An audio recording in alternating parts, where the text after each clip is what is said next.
What up, YouTube? Corbioli coming at you with another cactus video. Before we get started on the cactus video, I wanted to tell you guys about Taco. Some of you guys probably already know about Taco. Taco is my parakeet that we found hopping on the road one day. Well, my mother did. My mother found Taco hopping on the street one day and decided that, well, not just decided, man, there's magpies and stuff attacking Taco, you know. Taco was almost a done for. Like, he's a budgie and stuff, like you can't catch a budgie, but the magpies were getting him, and he must have been just a baby budgie because my mom was able to get him too. But now it's impossible to catch a Taco. And yeah, he's getting kind of old now, so if you guys are watching this video, maybe just you know, throw some prayers out for Taco, like you know, long live Taco and things like that.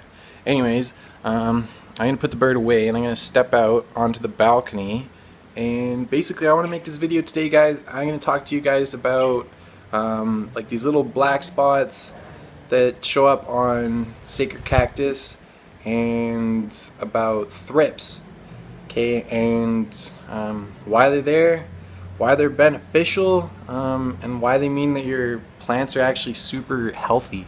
Because yeah, first thing you see when you get a cactus and you realize it's got a black spot on it, first thing I think is like, oh man, that looks ugly. And the first thing I did was like, oh man, is that fungus? You know, is that gonna kill my cactus? Is it gonna spread all over to the rest of my cactus, right? So I better open this door and let the bird go back to his cage.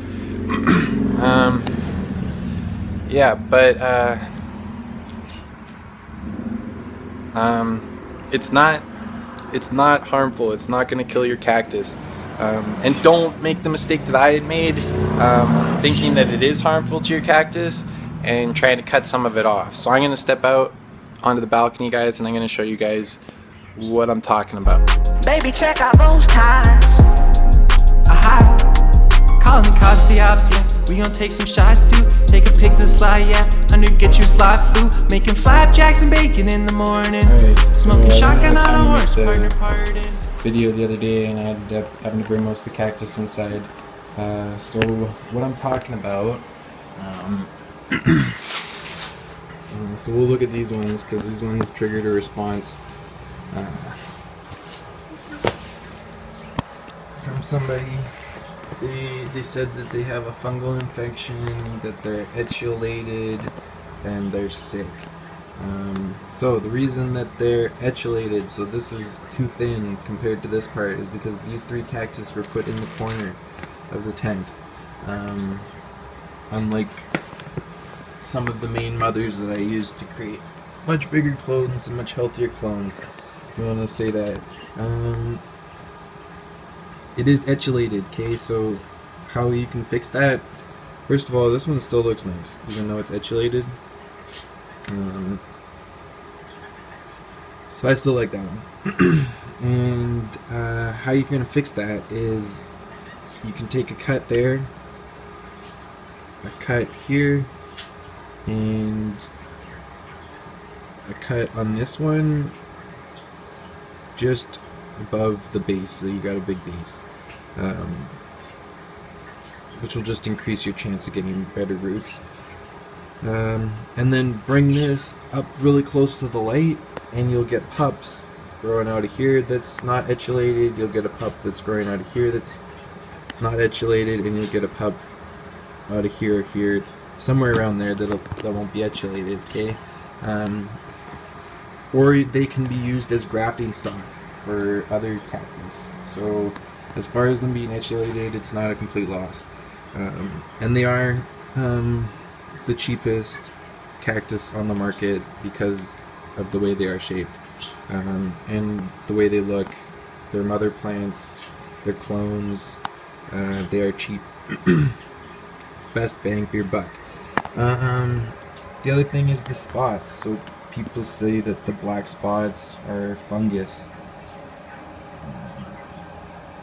The black spots, whether they are or not a fungus, are simply the cactus telling you that it's under stress.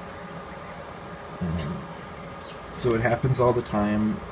It happens from moving them, it happens from watering them, top watering them, so watering them from the top down instead of from the bottom up, how I usually water them. They could react to a pesticide, they could react to a fungicide, they could react to basically anything. They could react to your skin. The cactus have like 7 or 8 or even 9, they have a ton of different alkaloids in the skin of the cactus, and because there's a lot of different alkaloids, it makes it more susceptible to react to basically anything that's in the environment. So any type of stress will make these cactus show spots. The thing is that it's not gonna harm your cactus or kill your cactus. It may spread a little bit, but it's not going to spread and take over and kill your whole cactus. As long as you correct whatever is stressing it out, right? If you keep your cactus completely stressed out, it may eventually succumb to something, but if you eventually give your cactus enough love and support, and these ones don't even need that much because they love and neglect, eventually they'll start to do just fine. Main thing to focus on is the roots. If the roots get infected, you'll be able to tell because the cactus will turn a little bit more yellow in color versus a nice dark green and later blue. So yeah, that's how you tell if you have an unhealthy cactus. The cactus will turn yellow, and it means you've got a rot infection in the roots. Okay? Yeah, don't make the mistake that I made, like I said earlier, about cutting away the black spots. Okay? It won't make your cactus look prettier, and it'll just do more harm than good because it'll make the cactus, it'll just grow slower. If it's got less skin on it, it'll grow slower. And the new growth will look healthy. So the mother plant's very ugly, but the new growth looks very healthy. But it can get a stress too, right? Like, see this one, the mother plant very ugly, and then the base, which is actually last year's growth, stressed out in the winter, right? But the top still looks very pretty, very healthy, and it's growing very fast because it's summertime. I think I've pretty much gone over everything I wanted to. The other thing is thrips. I don't see any thrips in here right now, but I'm always looking for them, and they're very tiny, almost microscopic worm. But I guess if you looked under them on a microscope, they probably look more like an insect. And they are pests because they will suck the nutrient out of your leaves and cactus and inhibit them from growing to their full potential. However, and so what I do, because they are pests, right, is I just remove them by hand. I look for them whenever I get an opportunity. If I have extra time, I'll be looking for thrips with a knife, and I'll try to scrape them off and squish them. Okay, it's better than using any pesticide or fungicide that might stress your cactus out.